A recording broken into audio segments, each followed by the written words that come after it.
Programme ਨੂੰ ਤੁਹਾਡੇ ਸਾਰਿਆਂ ਤੱਕ ਪਹੁੰਚਾਉਣ 'ਚ ਸਹਿਯੋਗ ਕਰਦੇ ਨੇ ਖਾਲਸਾ ਇੰਸ਼ੋਰੈਂਸ ਏਜੰਸੀ, ਜਿਨ੍ਹਾਂ ਦੇ ਕੋਲੋਂ ਹਰ ਇੱਕ ਤਰੀਕੇ ਦੀ ਇੰਸ਼ੋਰੈਂਸ ਤੁਸੀਂ ਕਰਵਾ ਸਕਦੇ ਹੋ। ਇੰਸ਼ੋਰੈਂਸ ਬਾਰੇ ਪਤਾ ਕਰਨ ਲਈ ਕਾਲ ਕਰ ਸਕਦੇ ਹੋ 408-272-2500। ਟਿਰਕਣਾ ਇਮੀਗ੍ਰੇਸ਼ਨ ਲਾ ਫਰਮ US ਇਮੀਗ੍ਰੇਸ਼ਨ ਦਾ ਹੋਵੇ ਕਿਸੇ ਵੀ ਤਰੀਕੇ ਦਾ ਕੰਮ, ਕਾਲ ਅਟਰਨੀ ਜੇ ਟਿਰਕਣਾ 415-909-0503। ਗੁਰਬਚਨ ਸਿੰਘ ਨਾਗਰਾ ਸੈਕਰਾਮੈਂਟੋ, ਕੁਲਵੰਤ ਸਿੰਘ ਜਸਪਾਲ ਕੌਰ ਜੋਹਲ, ਸਤਨਾਮ ਸਿੰਘ ਟਾਟਲਾ, ਗੁਰਦੇਵ ਸਿੰਘ ਸੋਹਲ, ਬਲਜਿੰਦਰ ਸਿੰਘ, ਰਿਸ਼ਪਾਲ ਕੌਰ ਜੋਹਲ ਐਂਟੀਲੋਪ, ਜਸਵਿੰਦਰ ਨਾਗਰਾ ਰੋਜ਼ਵੈਲ, ਅਵਤਾਰ ਸਿੰਘ ਮੰਜ਼ਲ ਕਲੋਵਿਸ, ਸਰਬਜੀਤ ਸਿੰਘ ਧੂਤ ਯੂਬਾ ਸਿਟੀ, ਗੁਰਨੇਕ ਸਿੰਘ ਬਾਗੜੀ ਫਰੈਸਡੋ, ਪਰਮਜੀਤ ਸਿੰਘ ਦਾਖਾ ਬਰਕਲੇ। ਇਹਨਾਂ ਸਾਰਿਆਂ ਦਾ ਧੰਨਵਾਦ। ਤੁਸੀਂ ਵੀ ਇਸ ਪ੍ਰੋਗਰਾਮ ਨੂੰ ਸਪਾਂਸਰ ਕਰਨਾ ਚਾਹੁੰਦੇ ਹੋ, ਸੰਪਰਕ ਕਰੋ 408-272-5200।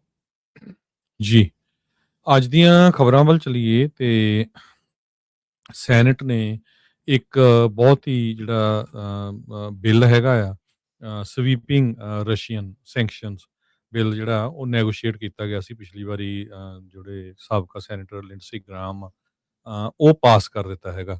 ਸੋ ਲਿੰਡਸੀ ਗ੍ਰਾਮ ਉਹਨਾਂ ਨੇ ਬਿੱਲ ਨੂੰ ਕ੍ਰੀਏਟ ਕੀਤਾ ਸੀ ਤੇ ਜਿਹਦੇ ਵਿੱਚ ਰਸ਼ੀਆ ਨੂੰ ਹੁਣ ਕਾਫੀ ਜ਼ਿਆਦਾ ਜਿਹੜੀਆਂ ਉਹਨੂੰ ਪਨਿਸ਼ ਕੀਤਾ ਜਾਊਗਾ ਤੇ ਇਹ ਈਅਰ ਲੌਂਗ ਜਿਹੜੀ ਕੈਂਪੇਨ ਚਲਾਈ ਗਈ ਸੀ ਸੈਨੇਟਰ ਲਿੰਡਸੇ ਗ੍ਰਾਮ ਵੱਲੋਂ, ਜਿਹਦੇ ਵਿੱਚ ਜਿਹੜਾ ਯੂਕਰੇਨ ਦੀ ਸਪੋਰਟ ਤੇ ਫੋਰਸ ਕਰਨਾ ਹੈਗਾ ਆ ਪ੍ਰੈਜ਼ੀਡੈਂਟ ਵਲਾਡੀਮੀਰ ਪੁਟਿਨ ਨੂੰ, ਤਾਂ ਕਿ ਜਿਹੜੀ ਜੰਗ ਆ ਉਹ ਖਤਮ ਕੀਤੀ ਜਾ ਸਕੇ।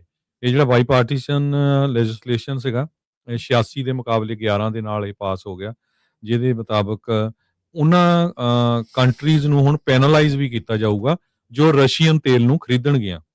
ਸੋ ਇਹਦੇ ਵਿੱਚ ਇੰਡੀਆ ਵੀ ਆਊਗਾ। ਜੇ ਇੰਡੀਆ ਵਾਲੇ ਰਸ਼ੀਆ ਤੋਂ ਖਰੀਦਦੇ ਆ ਤੇ ਉਹਨਾਂ ਦੇ ਉੱਤੇ ਜਿਹੜੇ ਉਹਨਾਂ ਨੂੰ ਜਿਹੜਾ ਵਾਚ ਕੀਤਾ ਜਾਊਗਾ ਵੀ ਕੀ ਜਿਹੜਾ ਡਿਸੀਜਨ ਉਹਨਾਂ ਦੇ ਅਗੇਂਸਟ ਲੈਣਾ ਹੈਗਾ, ਪੈਨਲਾਈਜ਼ ਕੀਤਾ ਜਾਊਗਾ। ਮੋਸਟ ਪ੍ਰੋਬਬਲੀ ਜਿਹੜੇ ਟੈਰਿਫ ਆ ਉਹ ਲੱਗੇ ਜਾਣਗੇ। ਪ੍ਰੈਜ਼ੀਡੈਂਟ ਜ਼ੈਲੈਂਸਕੀ ਜੋ ਆ ਉਹ ਵਾਚ ਕਰ ਰਿਹਾ ਸੀ, ਜੋ ਯੂਕਰੇਨ ਦੇ ਪ੍ਰੈਜ਼ੀਡੈਂਟ ਹੈਗੇ ਆ ਜਿਸ ਟਾਈਮ ਇਹ ਜਿਹੜਾ ਬਿੱਲ ਪਾਸ ਹੋਇਆ, ਤੇ ਪੁਟਿਨ ਹੁਣੀ ਆਪਣੇ ਰਸ਼ੀਆ ਤੋਂ ਵਾਚ ਕਰ ਰਹੇ ਸੀ। ਇਹ ਸੈਨੇਟਰ ਰਿਚਰਡ ਬਲੂਮੈਂਥਲ ਜੋ ਡੈਮੋਕ੍ਰੇਟ ਹੈਗੇ ਕਨੈਟੀਕਲ, ਉਹਨਾਂ ਨੇ ਇਹ ਦੱਸਿਆ। ਸੋ ਕਹਿੰਦੇ ਵੀ I would like to think Lindsey Graham is watching too. So ਅਸੀਂ ਕਹਿੰਦੇ ਵੀ ਅੱਜ ਯੂਕਰੇਨ ਦੇ ਲੋਕਾਂ ਨੂੰ ਕਹਿਣਾ ਚਾਹੁੰਦੇ ਆ ਵੀ ਅਸੀਂ ਤੁਹਾਡੇ ਨਾਲ ਆ, ਤੇ ਵਲਾਡੀਮੀਰ ਪੁਟਿਨ ਨੂੰ ਵੀ ਕਹਿੰਦੇ ਚਾਹੁੰਦੇ ਆ ਵੀ ਤੁਸੀਂ ਜਿਹੜਾ ਆ ਯੂਕਰੇਨ ਨੂੰ ਜਿੱਤ ਨਹੀਂ ਸਕਦੇ ਹੈਗੇ। ਸੋ ਇੱਕ ਤਰ੍ਹਾਂ ਨਾਲ ਜੋ ਯੂਕਰੇਨ ਦੀ ਪੂਰੀ ਸਪੋਰਟ ਤੇ ਜਿਹੜੇ ਰਸ਼ੀਆ ਤੋਂ ਕੋਈ ਤੇਲ ਖਰੀਦੂਗਾ ਜਾਂ ਰਸ਼ੀਆ ਦੀ ਸਪੋਰਟ ਕਰੂਗਾ, ਉਹਨਾਂ ਮੁਲਕਾਂ ਨੂੰ ਪੈਨਲਾਈਜ਼ ਕੀਤਾ ਜਾਊਗਾ। ਜੀ ਬਿਲਕੁਲ। ਸੋ 100% ਟੈਰਿਫ ਲੱਗਣਗੇ 5 ਉਹਨਾਂ ਵੱਡੇ ਬਾਇਰਸ ਨੂੰ ਜਿਹੜੇ ਕਿ ਰਸ਼ੀਅਨ ਕੱਚਾ ਤੇਲ ਖਰੀਦਦੇ ਆ। ਭਾਰਤ ਦੇ ਨਾਲ ਨਾਲ ਚੀਨ ਤੇ ਜਾਪਾਨ ਵੀ ਇਹਨਾਂ ਮੁਲਕਾਂ ਦੇ ਵਿੱਚ ਆਉਂਦੇ ਹੈਗੇ। ਇੱਕ ਟਾਈਮ ਦੇ ਉੱਤੇ ਤਾਂ 500% ਟੈਰਿਫ ਦੀ ਜਿਹੜੀ ਆ ਉਹ ਗੱਲ ਆਖੀ ਗਈ ਸੀਗੀ। ਕੁਛ ਰਿਪਬਲਿਕਨਸ ਤੇ ਕੁਛ ਜਿਹੜੇ ਡੈਮੋਕ੍ਰੇਟਸ ਆ ਉਹਨਾਂ ਨੇ ਇਹ ਕਿਹਾ ਵੀ ਇਹਦੇ ਉੱਤੇ ਜਿਹੜਾ ਗ੍ਰਾਂਟਿੰਗ ਬੋਰਡ ਆ ਉਹ ਵੈਪਨਾਈਜ਼ ਕਰ ਸਕਦੇ ਆ ਟੈਰਿਫਸ ਨੂੰ ਐਗਜ਼ੈਕਟਿਵ ਬ੍ਰਾਂਚ ਦੇ ਲਈ, ਤੇ ਕਹਿੰਦੇ ਵੀ ਇਵੈਂਚੁਅਲੀ ਜਿਹੜਾ US ਕੰਜ਼ਿਊਮਰ ਤੇ ਇੰਪੋਰਟਰਸ ਆ ਉਹਨਾਂ ਦੇ ਉੱਤੇ ਇਹ ਜਿਹੜਾ ਭਾਰ ਪਵੇਗਾ। ਪਰ ਇਸ ਦੇ ਵਿੱਚ ਰਸ਼ੀਆ ਨੂੰ ਵੱਡੇ ਪੱਧਰ ਦੇ ਉੱਤੇ ਜਿਹੜਾ ਸਬਕ ਸਿਖਾਉਣ ਨੂੰ ਲੈ ਕੇ ਹੀ ਇਹ ਸੀਗਾ। ਸੋ 11 ਦੇ ਮੁਕਾਬਲੇ 86 ਵੋਟਾਂ ਦੇ ਨਾਲ ਜਿਹੜਾ Russia and Iran act of 2026 ਆ ਉਸ ਨੂੰ ਪਾਸ ਕਰ ਦਿੱਤਾ ਗਿਆ ਹੈਗਾ ਆ। ਜੀ, ਅਗਲੀ ਖਬਰ ਜਿਹੜੀ ਆ ਅੱਜ ਟ੍ਰੇਜਰੀ ਸੈਕਟਰੀ ਜਿਹੜੇ ਸਕਾਟ ਬਸੈਂਟ ਆ ਉਹਨਾਂ ਨੇ ਇਹ ਕਿਹਾ ਵੀ ਜਿਹੜਾ ਟਰੰਪ ਐਡਮਿਨਿਸਟ੍ਰੇਸ਼ਨ ਆ ਉਹ ਹੁਣ ਕਰੈਕ ਡਾਊਨ ਕਰੂਗਾ ਅਨਡਾਕੂਮੈਂਟਡ ਇਮੀਗ੍ਰੈਂਟਸ ਜੋ US ਦਾ ਜਿਹੜਾ ਫਾਈਨੈਂਸ਼ੀਅਲ ਸਿਸਟਮ ਆ ਉਸ ਨੂੰ ਯੂਜ਼ ਕਰਦੇ ਹੈਗੇ ਆ। ਟਰੰਪ ਉਹਨਾਂ ਨੇ ਤਾਂ ਇਹ ਵੀ ਕਿਹਾ ਸੀ ਵੀ ਜਿਹੜੇ ਅਨਡਾਕੂਮੈਂਟਡ ਲੋਕ ਆ ਉਹਨਾਂ ਦੇ ਜਿਹੜੇ ਬੈਂਕ ਅਕਾਊਂਟ ਆ ਉਹ ਨਹੀਂ ਖੁੱਲ੍ਹਣੇ ਚਾਹੀਦੇ ਹੈਗੇ। ਐਰੀਜ਼ੋਨਾ ਬੈਂਕਰਸ ਨੂੰ ਦੇ ਮਾਮਲੇ ਦੇ ਵਿੱਚ ਬਸੈਂਟ ਉਹਨਾਂ ਨੇ ਇਹ ਕਿਹਾ ਵੀ ਜਿਹੜਾ ਇਹ ਸਾਡਾ ਐਡਮਿਨਿਸਟ੍ਰੇਸ਼ਨ ਆ ਉਹ blatant abuse of financial system ਉਹ ਨਹੀਂ ਟੋਲਰੇਟ ਕਰੂਗਾ, ਕਿਉਂਕਿ ਬਹੁਤ ਸਾਰੇ ਜਿਹੜੇ ਅਨਡਾਕੂਮੈਂਟਡ ਜਾਂ ਜਿਹੜੇ ਇਮੀਗ੍ਰੈਂਟਸ ਹੈਗੇ ਆ ਉਹ ਅਨਡਾਕੂਮੈਂਟਡ ਇਮੀਗ੍ਰੈਂਟਸ ਸੀ, ਉਹਨੇ ਕਿਹਾ ਆ ਵੀ ਉਹ ਸਾਡੇ ਸਿਸਟਮ ਨੂੰ ਮਿਸਯੂਜ਼ ਕਰ ਰਹੇ ਹੈਗੇ ਆ, ਜਿਨ੍ਹਾਂ ਦੇ ਵਿੱਚ ਕ੍ਰਿਮੀਨਲ ਹੈਗੇ, ਕਈ ਗੈਂਗਸਟਰ ਹੈਗੇ ਆ। ਸੋ ਉਹ ਸਰਵਿਸਿਜ਼ ਅਸੀਂ ਉਹਨਾਂ ਨੂੰ ਯੂਜ਼ ਨਹੀਂ ਕਰਨ ਦੇਵਾਂਗੇ। ਕਿਸੇ ਤਰ੍ਹਾਂ ਦੀ ਵੀ ਜਿਹੜੀ ਸਸਪੀਸ਼ੀਅਸ ਪੈਟਰਨ ਹੋਊਗਾ ਉਹ ਬੈਂਕਸ ਨੂੰ ਰਿਪੋਰਟ ਕਰਨਾ ਪਊਗਾ। ਸੋ ਪ੍ਰੈਜ਼ੀਡੈਂਟ ਟਰੰਪ ਹੋਣਾ ਨੇ ਮਈ ਮਹੀਨੇ ਦੇ ਵਿੱਚ ਇੱਕ ਐਗਜ਼ੀਕਿਊਟਿਵ ਆਰਡਰ ਜਾਰੀ ਕੀਤਾ ਸੀ, ਜਿਹਦੇ ਵਿੱਚ ਟ੍ਰੇਜਰੀ ਡਿਪਾਰਟਮੈਂਟ ਨੂੰ ਡਾਇਰੈਕਟ ਕੀਤਾ ਗਿਆ ਸੀ, ਜਿਹੜੀ ਫੈਡਰਲ ਬੈਂਕਿੰਗ ਰੈਗੂਲੇਟਰਸ ਨੂੰ, ਵੀ ਜਿਹੜਾ ਫਾਈਨੈਂਸ਼ੀਅਲ ਐਕਟੀਵਿਟੀ ਜੋ ਅਨਆਥੋਰਾਈਜ਼ਡ ਇੰਪਲੋਇਮੈਂਟ ਨੂੰ ਲਿੰਕਡ ਆ, ਉਹਦੇ ਉੱਤੇ ਪੂਰੀ ਤਰ੍ਹਾਂ ਜਿਹੜੀ ਆ ਨਿਗਰਾਨੀ ਰੱਖੀ ਜਾਵੇ। ਰੀਸਟੋਰਿੰਗ ਇੰਟੈਗ੍ਰਿਟੀ ਟੂ ਅਮਰੀਕਾਜ਼ ਫਾਈਨੈਂਸ਼ੀਅਲ ਸਿਸਟਮ, ਇਹ ਪ੍ਰੈਜ਼ੀਡੈਂਟ ਨੇ ਟਰੰਪ ਉਹਨਾਂ ਨੇ ਮਈ 19 ਨੂੰ ਇੱਕ ਐਗਜ਼ੀਕਿਊਟਿਵ ਜਾਰੀ ਕੀਤਾ ਸੀਗਾ। ਸੋ ਉਹਦੇ ਵਿੱਚ ਗਾਈਡਲਾਈਨਸ ਵੀ ਦਿੱਤੀਆਂ ਗਈਆਂ ਸੀ ਵੀ 90 ਦਿਨ ਦੇ ਵਿੱਚ ਵਿੱਚ ਕੀ ਕਰਨਾ ਆ, 60 ਦਿਨਾਂ 'ਚ ਕੀ ਕਰਨਾ, 180 ਦਿਨਾਂ ਦੇ ਵਿੱਚ ਕੀ ਕਰਨਾ ਹੈਗਾ ਆ।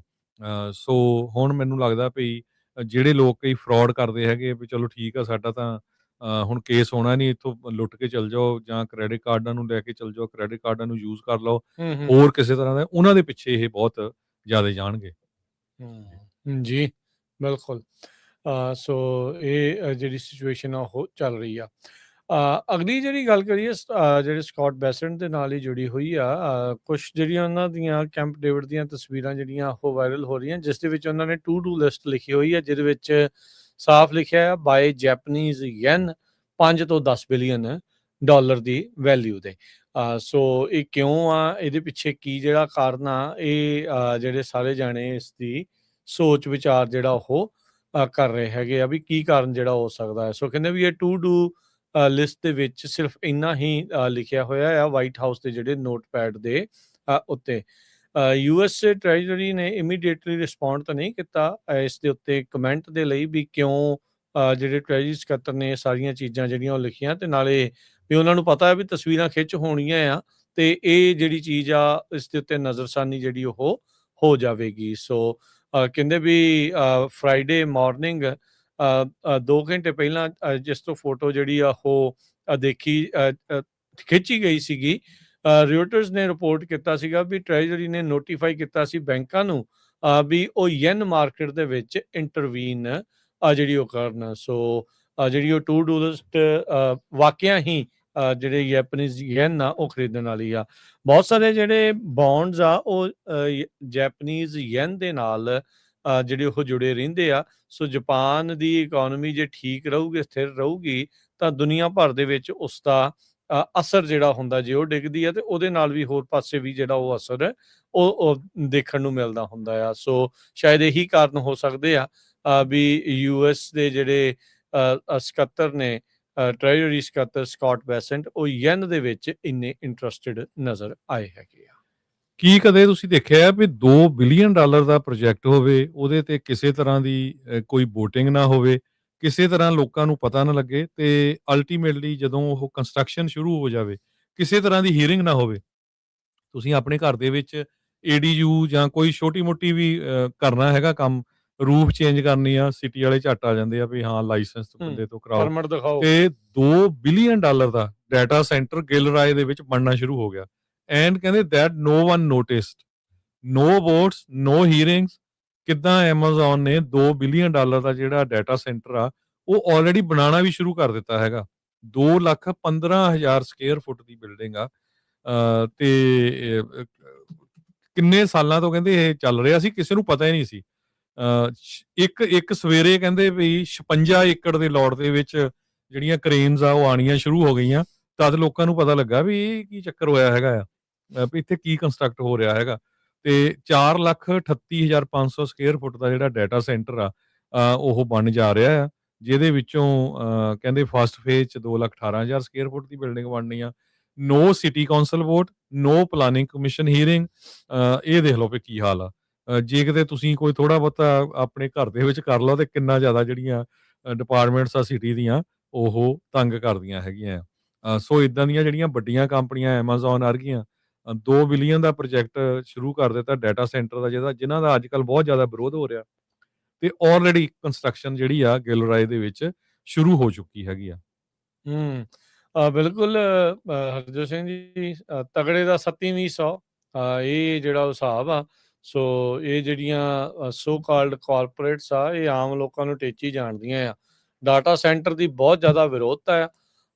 ਲੋਕ ਲਾਈਕ ਨਹੀਂ ਕਰਦੇ। ਕਿਉਂਕਿ ਪਾਣੀ ਇੰਨਾ ਜ਼ਿਆਦਾ ਯੂਜ਼ ਹੁੰਦਾ, ਕੱਲਾ ਪਾਣੀ ਅੱਗੇ ਡਰਾਊਟ ਆ ਇੱਥੇ ਹਨਾ। ਹਾਂਜੀ, ਕੱਲਾ ਪਾਣੀ ਹੀ ਜੀ ਯੂਜ਼ ਨਹੀਂ ਹੁੰਦਾ, ਜਿਹੜੀ ਨੋਇਸ ਉੱਥੇ ਜੀ ਆਉਂਦੀ ਆ ਕੰਪਿਊਟਰ ਦੇ ਜਿਹੜੇ ਉਹ ਚੱਲਣ ਦੀ ਬਜ਼ਿੰਗ ਨੋਇਸ ਕੰਟੀਨਿਊਸਲੀ 24 ਆਵਰਸ, ਲੋਕ ਬਹੁਤ ਪਰੇਸ਼ਾਨ ਨੇ ਜਿੱਥੇ ਜਿੱਥੇ ਡਾਟਾ ਸੈਂਟਰ ਜਿਹੜੇ ਉਹ ਬਣੇ ਆ, ਜਿਨ੍ਹਾਂ ਦੇ ਡੋਮੈਸਟਿਕ ਵੈਲ ਆ ਜਾਂ ਐਗਰੀਕਲਚਰ ਵਾਲਾ ਜਿੱਦਾਂ ਦਾ ਕੰਮ ਆ, ਉਹ ਸਾਰਾ ਕੁਛ ਜਿਹੜਾ ਉਹ ਠੱਪ ਹੁੰਦਾ ਜਿਹੜਾ ਉਹ ਜਾਂਦਾ ਆ। ਸੋ ਡਾਟਾ ਸੈਂਟਰ ਦੇ ਨਾਲ ਨਾਲੇ ਕਰਨਾ ਕਿ ਸਰਵੇਲੈਂਸ ਹੀ ਕਰਨੀ ਹੈ ਇਹਨਾਂ ਨੇ, ਇਹਨਾਂ ਕਿਹੜਾ ਕੁਛ ਹੋਰ ਇਸ ਦੇ ਵਿੱਚੋਂ ਕਿਸੇ ਨੂੰ ਫਾਇਦਾ ਜਿਹੜਾ ਉਹ ਦੇਣਾ ਹੈ।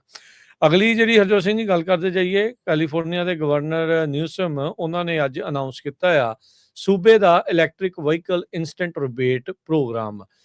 ਕਹਿੰਦੇ ਵੀ ਜਿਹੜੇ ਫਸਟ ਟਾਈਮ ਬਾਇਰਸ ਜਾਂ ਲੀਜ਼ਿਸ ਲੈਣਗੇ ਇਲੈਕਟ੍ਰਿਕ ਗੱਡੀਆਂ ਦੇ ਉੱਤੇ, ਮਾਈ ਫਸਟ ਈਵੀ ਪ੍ਰੋਗਰਾਮ ਦੇ ਤਹਿਤ $3500 ਉਹਨਾਂ ਨੂੰ ਜਿਹੜੀ ਨਵੀਂ ਜ਼ੀਰੋ ਇਮਿਸ਼ਨ ਵਹੀਕਲ ਆ ਜਿਹਦਾ $50,000 ਤੱਕ ਪ੍ਰਾਈਸ ਹੈਗਾ ਆ, ਉਹਦੇ ਵਿੱਚ ਮਿਲੇਗਾ ਤੇ $1750 ਆਫ ਮਿਲੇਗਾ ਜੇ ਕੋਈ ਈਵੀ ਯੂਜ਼ਡ ਈਵੀ ਜਿਹੜੀ ਆ $25,000 ਤੱਕ ਦੀ ਉਹ ਖਰੀਦਦੇ ਹੈਗੇ ਆ।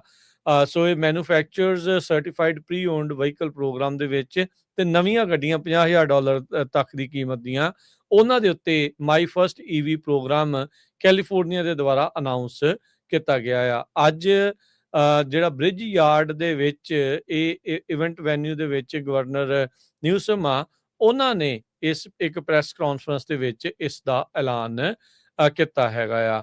ਇਹ ਪ੍ਰੋਗਰਾਮ ਕਹਿੰਦੇ ਵੀ ਅੱਜ ਸ਼ੁਰੂ ਹੋਇਆ। ਹੰਡਾਈ, ਜੈਨਸਿਸ, ਲਿਊਸਿਡ, ਟੈਸਲਾ ਇਹ ਕਹਿੰਦੇ ਵੀ ਪਾਰਟਿਸਿਪੇਟ ਕਰ ਰਹੀਆਂ ਇਨੀਸ਼ੀਅਲ ਰੋਲ ਆਊਟ ਦੇ ਵਿੱਚ। ਹੋਰ ਵੀ ਜਿਹੜੀਆਂ ਈਵੀ ਮੈਨੂਫੈਕਚਰਰਸ ਨੇ ਜਿਨ੍ਹਾਂ ਦੇ ਵਿੱਚ ਫੋਰਡ, ਰਿਵੀਅਨ, ਸ਼ੈਵਰਲੇ, ਕੀਆ ਉਹ ਇਸ ਮਹੀਨੇ ਦੇ ਅਖੀਰ ਤੱਕ ਆ ਜਾਣਗੀਆਂ। ਉਸ ਤੋਂ ਅਗਲੇ ਮਹੀਨੇ 'ਚ ਟੋਯੋਟਾ, ਲੈਕਸਸ, ਹੋਂਡਾ, ਸੁਬਰੂ ਉਹ ਇਸ ਪ੍ਰੋਗਰਾਮ ਦੇ ਵਿੱਚ ਜੁਆਇਨ ਕਰਨਗੀਆਂ। ਮਿਤਸੂਬੀਸ਼ੀ ਵਾਲੇ ਨਵੰਬਰ 'ਚ ਜੁਆਇਨ ਕਰਨਗੇ। ਨਿਸਾਨ ਤੇ ਵੋਲਵੋ ਵਾਲੇ ਉਹਨਾਂ ਨੇ ਅਜੇ ਤਰੀਕਾਂ ਜਿਹੜੀਆਂ ਉਹ ਐਲਾਨੀਆਂ ਹੈਗੀਆਂ ਆ।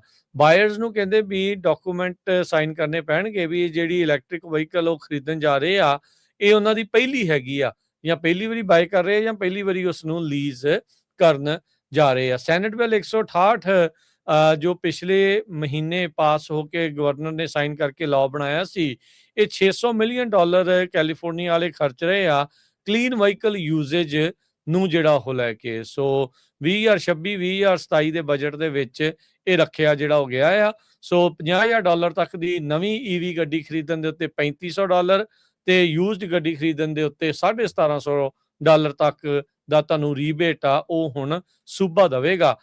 ਟਰੰਪ ਹੁਣਾਂ ਦੇ ਦੁਆਰਾ ਜਿਹੜੀ ਫੈਡਰਲ ਇਨਸੈਂਟਿਵ ਹੁੰਦਾ ਸੀਗਾ ਉਹ ਟੋਟਲੀ ਅਗਲੇ ਸਾਲ ਤੱਕ ਉਹ ਖਤਮ ਹੋ ਰਿਹਾ ਹੈ। ਇੱਥੋਂ ਤੱਕ ਕਿ ਸੋਲਰ ਦੇ ਉੱਤੇ ਵੀ ਉਹ ਖਤਮ ਕਰਨ ਜਾ ਰਹੇ ਹੈਗੇ ਆ। ਜੀ ਅਗਲੀ ਖਬਰ ਵੱਲ ਚਲੀਏ ਤੇ ਕੈਲੀਫੋਰਨੀਆ ਦੇ ਵਿੱਚ ਇੱਕ ਬੰਦੇ ਨੂੰ ਅਰੈਸਟ ਕੀਤਾ ਗਿਆ ਆ ਜੋ ਕਿ ਹੋਰ ਕਿਸੇ ਦੀ ਆਇਡੈਂਟੀਟੀ ਆਪਣੀ ਆਪ ਸ਼ੋਅ ਕਰ ਰਿਹਾ ਸੀਗਾ।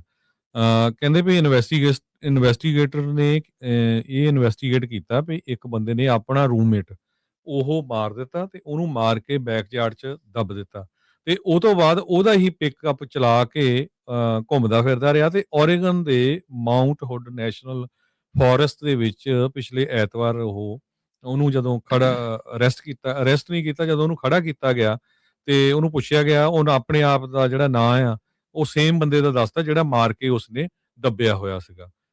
ਬਾਅਦ ਦੇ ਵਿੱਚ ਜਦੋਂ ਜ਼ਿਆਦਾ ਇਨਵੈਸਟੀਗੇਸ਼ਨ ਹੋਈ ਤੇ ਪਤਾ ਚੱਲਿਆ ਵੀ ਜਿਹੜਾ ਡੈਨੀਅਲ ਜੋਸਲਿਨ 61 ਸਾਲਾਂ ਦਾ ਆ, ਜਿਸ ਨੂੰ ਉਹ ਕਹਿ ਰਿਹਾ ਵੀ ਮੈਂ ਹੀ ਆ ਡੈਨੀਅਲ ਜੋਸਲਿਨ, ਕਿਉਂਕਿ ਪੇਕਾ ਵੀ ਉਹਦਾ ਹੀ ਚਲਾ ਰਿਹਾ ਸੀ, ਪਰ ਉਹਨੂੰ ਤਾਂ ਮਾਰ ਕੇ ਇਸ ਬੰਦੇ ਨੇ, ਕ੍ਰਿਸ ਜੋਨਸ ਨੇ ਦੱਬ ਦਿੱਤਾ ਸੀ।